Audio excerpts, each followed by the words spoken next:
Hey man, what's good? It's your boy Taizee. I know you're going crazy. I'm back here with another video. Today I'm gonna be showing y'all how to customize your Splat-R-Ball gun. Let's get straight into it. First things first, you wanna cover up all the areas that can't get paint on them. So this is gonna be the switch right here, where the clip goes in, where the battery goes, the clip itself, and the tip. But since I also wanna customize this area, I basically just ripped the cotton ball into like a piece and I stuck it like in the barrel. But just be careful, because if it goes too far in, you might not be able to get it out. Another thing I did, but you don't necessarily have to do it, is I unscrewed like the sights, and basically like I unscrewed them with a little screwdriver, and now you can just take them off and customize them way easier. Another thing I recommend you unscrew is this orange piece right here. Now that you have all that done, what you want to do now is tape off anything else that you're gonna have a different color. For example, I'm gonna have the barrel a different color, so I'm gonna tape it off now so it doesn't get any paint on it. Just make sure that when you paint it, you be careful not to get paint into areas like this and like this, because it can get into the internals of the gun. Unless your design requires you to mask up anything else, you're pretty much done and ready to paint this thing.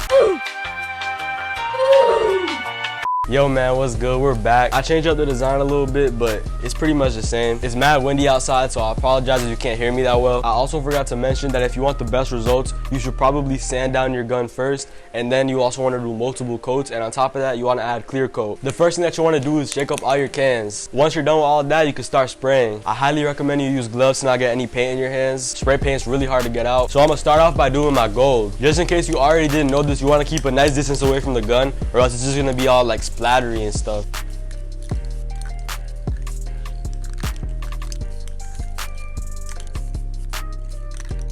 Make sure to look around and look for spots that still haven't been painted yet. At this point, I'm gonna paint the barrel. When you're painting the barrel, man, just make sure that you're not like spraying it directly inside the gun. You try to go from an angle.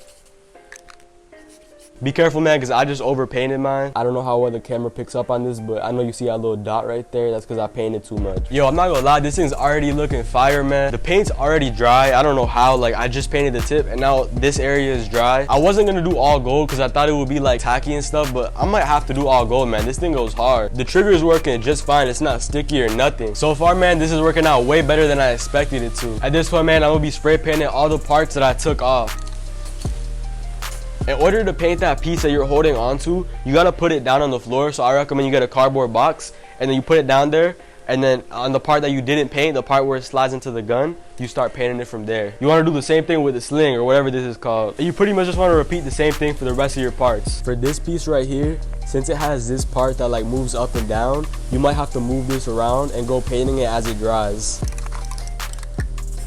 When I painted this, oh shit, it's raining. When you're painting this piece on the floor, it's really easy to forget that this part right here isn't gonna get any paint. So just make sure to paint that after it's dry. Ooh, this color goes hard. This is what that silver is looking like.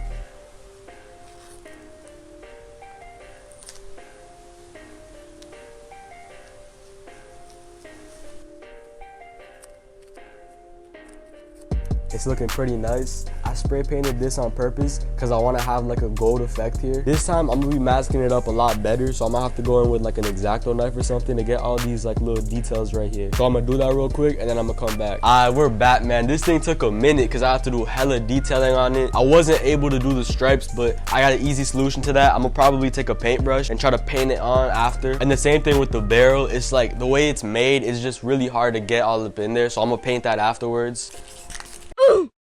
Alright, man, so this is the finished product. Bro, this thing goes tough. I don't care what nobody says. I don't know if anybody knows, but I ended up painting this right here and the switch gold, because I realized like if this right here and this didn't get sticky, then this probably isn't gonna get sticky either. Because I had put this all together and the tape was still on these two things, and obviously it was sprayed gold and it looked really fire. When I took off the tape, I wasn't really liking the way it was looking with the orange. Overall though, man, I think it looks fire. Also, I definitely recommend that you stick to like one back piece, because when you take it off, man, it like scratches off the paint. So I'm gonna have to like with a paintbrush like hit that spot up again. So with the clear coat, I put it on this piece, but for some reason it made it lose its shine completely, and it just made it look into like a dirty yellow type of color. So I wiped it off and I went over it in gold again, and then thankfully I didn't paint any of this in clear coat, because I would have had to restart like all over again. With the clip, you just click right here, comes right off. I didn't paint this area because I don't want it to affect the way that it loads up the gun. The one downside of painting the clip though is that you can't see how much ammo you got left, but if you give the gun a little shake, you could definitely find out like